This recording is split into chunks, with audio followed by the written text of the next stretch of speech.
I mean, that's that's gonna be a tall ask for this guy in the bottom left, the red Protoss Hellraiser, trying to defeat the world's best.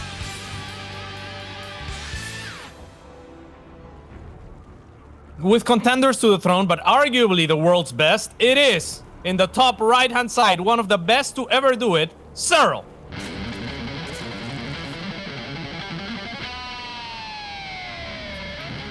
And not just one of the best, but also one of the best against Protoss right now. It feels like he's faced enough Protoss in his lifetime to really adapt to everything they have to throw at him, including cheese, actually.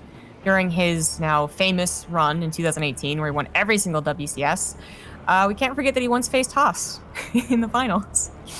And still won, but did win, I think it was a 4-2, if I remember correctly. 4-2, yes. Yeah. Yeah, has to too. Yeah. So, yeah, this is a very interesting opening from Serral. He's not going for something like a 12 pull, which is something that he liked. He's not going for the hatch block. He's kind of anticipating this, though, to some degree. And he's going for a really oddly early gas. I'm not sure if he wants speed really fast. Well, I imagine he has to want speed really fast. I'm just not sure what it's gonna accomplish, but we'll see. Definitely not the opener we were anticipating. A pool first, sure, you know, in case it is a cannon rush shenanigans, but with the gas included, that is a little bit of a surprise. I like that you noted that at one point he was showing us a decent number of 12 pulls. He was really experimenting with that as an opener, like a Maru 2 racks, going in a macro afterwards. But no, it should be a little bit more dedicated with that gas.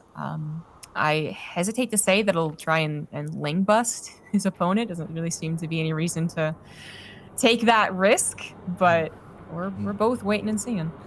Yeah, I mean, judging by the first circling going to the right and the fact that, you know, everything that we've been talking about, I think Serral just feels overly confident against Hellraiser, unless Hellraiser did something like proxy or cannon rush or, you know, something extremely cheesy. But Hellraiser is actually going to open standard, and that's going to net him an advantage here against Serral's opening, which is quite frankly setting himself behind economically just for safety. I don't know that these links are going to be able to accomplish much other than, you know, not letting the adept gather information. This actually wasn't as early at speed as I thought it was. With the hatchery being denied, I think that made it look a little bit weird, but it was just Serral, you know, he had to wait for the pylon to be canceled, and then he came back, so it really isn't the fastest Metafog boost. And we're going to be going into, it looks like a macro game. Stargate coming up from Hellraiser. Usually not something to be excited about, but the Void Ray has caused something to happen. Yeah, this adept is amazing as well. Great decision by Hellraiser. I mean, Serral showing the links on the other side. Hellraiser just chrono boosts another adept, and this one is free to do some damage. So it's gonna kill at least 3 workers, it looks like, and oh, maybe not. Yeah, 3 workers. And that's great. Plus mining time lost, and he didn't lose a Cybercore on the other side. Plus he already had a good start. Can I jump on Wardy's corner, or is it too late?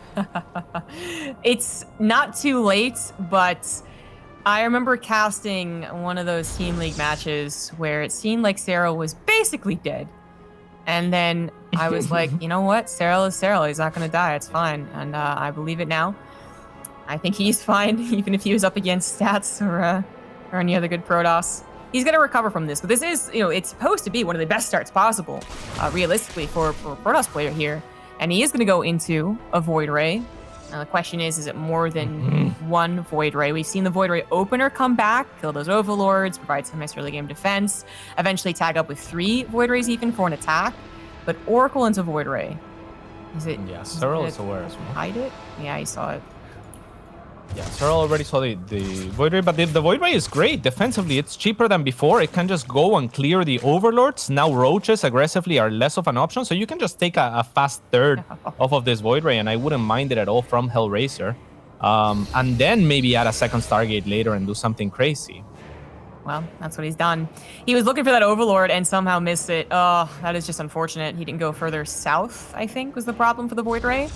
So with Overlord speed kicking in, it is now obvious it was inevitable. Serral was going to get the scout, but it would have been really nice to further delay a scout on the second Stargate. This has been kind of popular, not just in general because of the Void Ray being changed, but also because it is Ice and Chrome, it feels. Good choice for the map. He starts up +1 flyer attacks, but also slaps down all 3 of those usual tech structures we would see. Yeah, I really like this from Hellraiser, already deviating with that +1 flyer attacks. And I think to note is when Serral was flying over his target, he started producing a Phoenix, which he then canceled as soon as the Overlord got out of range. So Serral has committed, for example, to extra spores. I'm not sure if these extra queens are procted by seeing that Phoenix or not. And yeah, I mean, judging by the air attacks, it looks like Hellraiser is gonna take that fast third and maybe drop a second target and transition into something crazy. He canceled that second target. Oh, he made a second target and canceled Yeah, it? he definitely did. I'm like, either or I'm crazy. You know, there's that option. No, I think he'll make it. He'll make it later, is what I'm saying. Yeah, he definitely like, right? did. No, he definitely did, though. But because you see Serral's vision even sees the second Stargate. Oh, it's canceled right now. So he did cancel it. So this is actually him adjusting. And then, as you were saying, maybe he was planning on like a still pretty quick transition back into Stargate. But it looks like he was trying to get a surprise. And Serral just scouted that he canceled the Stargate. So it's no longer that much of a surprise. Yeah, and so he's going to continue to be tricky. And I like that, continue to mix it up. Yeah, Serral now stabilizing, right? As Serral often does. I really hope... No, don't! No! Why did I think they were gonna shade? We should have thought that they weren't gonna shade. That's terrible. Now, at least he's gonna get some scouting in. Archons now will be great against the amount of Zerglings that Serral has been producing. Also important to note, Serral didn't go for those roaches. The Void Ray early, perhaps enough of a deterrent, since, you know, they can't be used aggressively anymore. Chooses instead to go straight into the Hydras. He did see that second target at some point, so maybe this is half a response to that. And Hellraiser will actually finish the air weapon upgrades. I'm not sure if he just forgot about it, though. Right, that's also what I'm wondering. Oh, right, not a bad stasis trap. I'm wondering if he started it and then was like, oh, it'll fake him out, or he wanted it and then he got scouted, so he used to fake him out and then forgot about it, or if he figures it's 100, right? I'll just get it for later. As I do see this game going to the later stage, if Serral doesn't kill Hellraiser. I don't know if Hellraiser's really going to think he has a very powerful attack with a ground army. He's certainly not doing any +1 attacks. He's just harassing with his Archon drop and already moving on to that +2. So a fourth base may also be coming down. I mean, it is worth noting that Serral has not gotten up to 77 drones as fast as we've seen him in other games, actually. Against Showtime yesterday, or 2 days ago. It was like it just suddenly appeared. He suddenly had 80 drones. But it's a little bit of a slower process. So that's something to be said about Hellraiser's kind of odd opener. Yeah, definitely. One thing that Serral has done as well that allows him to be Serral so consistently is he really focuses on the creep spread, and you know that has been uninterrupted. There hasn't been an observer out on the map up until now, and so that kind of buys him time and makes him feel safer to do that kind of drone up. This is a really nice attack on the... Oh, there's not enough Banelings. Oh no, but the Zealots are going to be a little bit clumped. This is still a nice attack from Hellraiser, though. There's not that many Banelings. Go! An unexpected attack, I think, from for Serral and for me. This is Hellraiser pushing way before +2 is done, so it's not really a timing. It was supposed to be an attack of opportunity, and he almost found that opportunity. You were yelling at the Baneling count. You're right. That was a lot of Banelings, but it looks like Hellraiser maybe respected Serral too much and did not take advantage of that. Now we have a lot more Banelings ready to go. Yeah, now there's no breaking that, but I feel like he could have traded very efficiently. Those first Banelings splash onto the Zealots. Whatever, just commit to that. Most of the Banelings were being morphed on the side of Serral, and at that point, you know, if you park your Archons on top of them, as soon as they're done morphing, they don't have much else to do but to splash onto the Archons, and all of a sudden, I think he could have taken a good trade. But as it stands, I mean, he's not out of it by any means. No, actually. He's in a surprisingly good position. And he's not diving to that Stargate as fast as I thought he would, but it is still going in that direction unless Serral is going to bop him here, which isn't really that likely. The supplies are quite similar, but Hellraiser's really out of position. He actually has no idea. Oh, Storm isn't quite done either. This might have to be a canceled Nexus to buy more time. All right, Storm finishes up. We'll see if he can do it. Serral's going to have a decent concave. The Storms come down, and they are aplenty. A lot of Banelings getting popped right there. The Nexus still ends up being canceled. Yeah, great Storms. The Baneling's not really getting too juicy of connections towards the end there on a few sentries. One Storm remaining, actually. But Serral will get what he came for, right? That didn't seem like a terrible defense. You know, Hellraiser is very close in supply. He finished Storm just the nick of time, but I think being out of position was just a little too unfortunate. The Stormers might have been a little more preemptive and maybe saves his Nexus because he's actually guarding it. Unfortunate, very unfortunate. So without that fourth Nexus, and now losing 17 probes to a Baneling drop, Hellraiser is not down 10 supply, he is down 50. And not too many options to make a comeback with. Yeah. This is the kind of position that you would start thinking maybe Serral would start struggling to make a comeback if we flip the script. So it's it's gonna be a difficult one to situate that fourth base. It seems like Serral's just gonna continue to spread creep and move on to the map. And probably keep denying this fourth. That's what he came for. That's what he's going to do again. No, Hellraiser, stop, no. It's like he keeps on thinking Serral's gonna attack him from the left. He always moves over there as Serral is prepping on the right. Very unfortunate.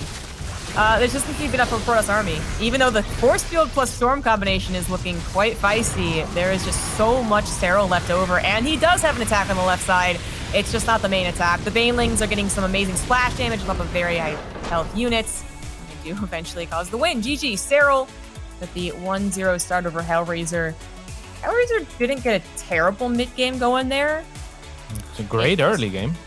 Yeah, it just felt like it was the Serral thing. It's not the Hellraiser being worse thing, it's the Serral being better thing. Yeah, there were a couple of openings I think he could have taken for sure. In terms of position of his army, there's 3 possible paths on that map, and he had no vision outside, right? Like he didn't have hallucinations, he didn't have a observer, so he doesn't know which one of the 3 ways Serral is coming from. So he just parked all of his army in the middle. Other times Protoss can kind of just split, but this time around he had so little that he probably felt like have it concentrated in the middle and react with the whole army to whichever side gets attacked. So can't fault him at that point. He was just too far behind, and Serral with a win. I almost see like one of the downsides of going for that Void Ray. If we see regular Stargate openers happen, right? It's like maybe Phoenix Oracle, maybe triple Oracle, but a lot of the times it's 2 Oracles. And it feels like if you keep those alive, stasis traps can be a bit of your scouting and sometimes save your life, but certainly scouting and obviously reliable revelations. That might have been better than having that Void Ray, which was not a terrible opener. People are opening with single Void Rays, but it was clearly for a different plan. Like just from the get-go, Hellraiser didn't really get to do his plan. And while Serral did maybe a imperfect macro plan, like he still got to play his game, even if it was one we don't usually see from Serral. So if Hellraiser could hide more things from Serral, I don't know if it's possible, but if he could, we might see a more fun game, might see a closer game. Yeah, I mean, it seems like Serral has been very concerned in this matchup in particular with just playing his opponent, which is great. He knows he's up against a tricky opponent, and the way that he's going to lose this is by getting tricked. So what does he do? He opens pull first, the fastest, fast defensive link speed into overlord speed. I mean, like, if I try to do that in a game, I will lose every time because you're setting yourself behind in exchange of saying, I'm not going to be surprised. And that's all he needed, apparently. So, yeah. Well, I think it made a lot of sense for what Hellraiser can show. But you're absolutely right. If Hellraiser's actually doing like a really nicely timed 2-base attack, those things can really be hard to overcome. Maybe he changed it up here on Pillars of Gold. In the bottom left, down 1, he's the red Protoss, Hellraiser.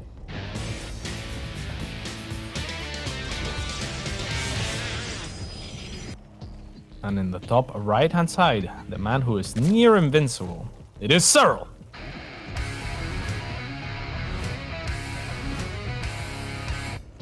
Maybe he can clue into that's what Serral is doing, is playing something that is gonna cut away from the... Okay, well, never mind. Just kidding. It doesn't even matter anymore because the forge is thrown down, so ignore everything I just said. I was thinking more mid-game, but also throwing out the really early game shenanigans that we were hoping for. That's fair, too. That's awesome as well.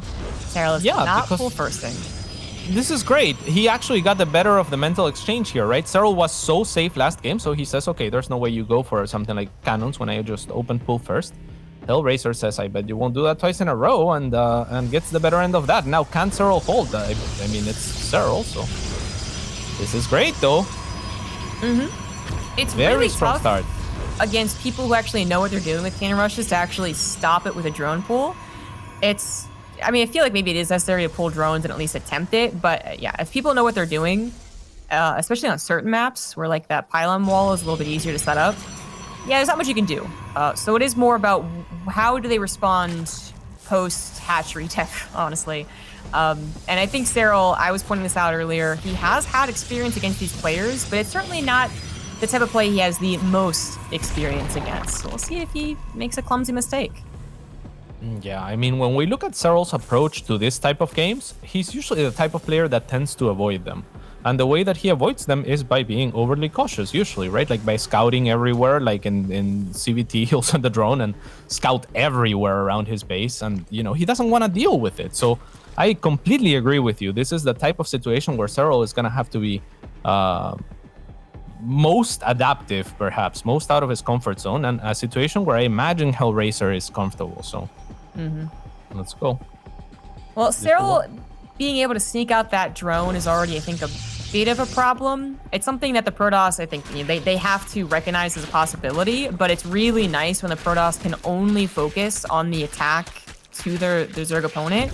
When they start worrying about what's coming out of that natural or second hatchery, wherever it may be, that's when there's a little more doubt, I think. But I don't even know if Serral's really going to use it for anything suspicious. You know, a hidden spire is quite a drastic plan. You could just use it for a little bit more drone mining, as well as getting some roaches from the backside to come through. But Hellraiser's not bothering to scout for it. He did see the drone leave, but not even trying to get a cannon on it. Check our own base first. Yeah, I was kind of surprised that he stopped targeting the spine with the Zealot and just went in spite of there being 4 circlings. It looks like Hellraiser is really valuing the information here, even though he took the gas, which should give him a good idea of what Serral can and cannot do. And this is one of the things that I would say Serral, you know, if I am in his shoes, I would say, hey, maybe not Ravagers of a very delayed gas, but that's what he's choosing to do. I really like Hellraiser's position in spite of that hatchery outside from Serral. It is only that hatchery that makes me kind of concerned. Otherwise, I would agree with you 100%. Now it's only like a 90%. The hatchery can provide a little bit extra mining, and most importantly, the gas mining, or it can provide a different angle of attack, or it can provide a secret place to put tech structures. You know, there's options there, but Serral is focused mostly on stopping the shield batteries from continuing forward. Once those shield batteries are too far forward, they start helping Immortals crack in the ramp, and then before you know it, they're cracking your actual main base. There's only so much you can do. Yeah, I mean, once there's a War Prism with those Immortals, it becomes so very difficult. For now, Serral can feel somewhat at ease. And like you said, he is droning up. You know, when you brought up that possibility, I was like, could he really drone up? I'm not sure. Because it's so risky when you're being sieged like this and you feel like you're on a timer to try and squeeze out additional workers. And that's exactly what Serral's doing. He has a very decent defense, actually. More Ravagers than I would have thought he can make. Maybe his gas mine's double or something. I'm not sure, but this actually looks pretty okay so far.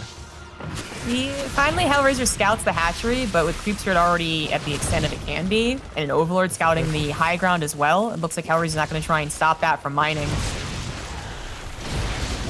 Yeah. Wait, Hellraiser spotted the hatchery of Serral? Yeah, he did.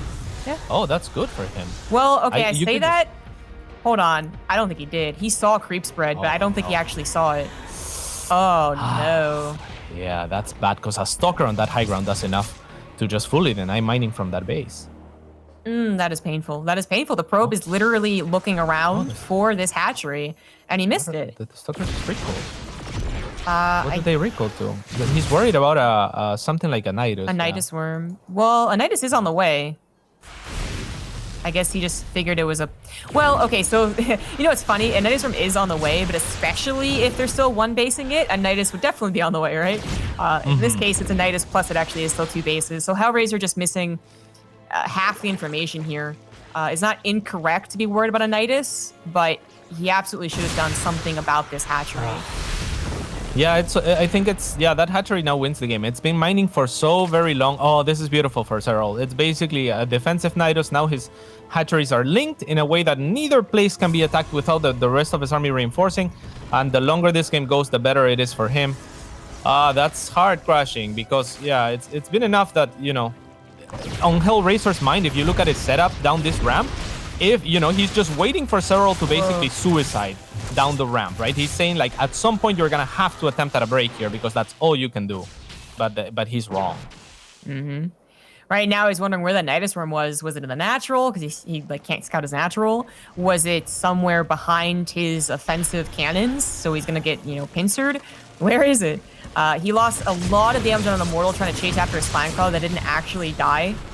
And now another Nidus room this time actually is in his natural. Hellraiser has so many things just not going his way. And apparently he'll just never scout that hatchery. Yeah. It's oh no, we finally story. did. Thank God. I guess the probe came in and died to the Lynx, but it's too late. Now Serral finally applying some pressure, and I mean Serral can be anywhere. He has 3 connecting Nidus at this point. He has a better economy than Hellraiser, and quite honestly, this Immortals don't pose much of a threat. Even his setup is too far behind. The almost falling is that Warp Prism, and now Disruptors would be cool, but yeah, I mean, he doesn't know about the second base still, right? Like, that's just it. He did. It's just gone. His probe did another, it did a 360 and then a, you know, like a 420 kind of thing. It finally found it again. But yeah, just there's nothing to do about it. GG. Serral, that is, as I said, it's one of the situations he probably finds himself in the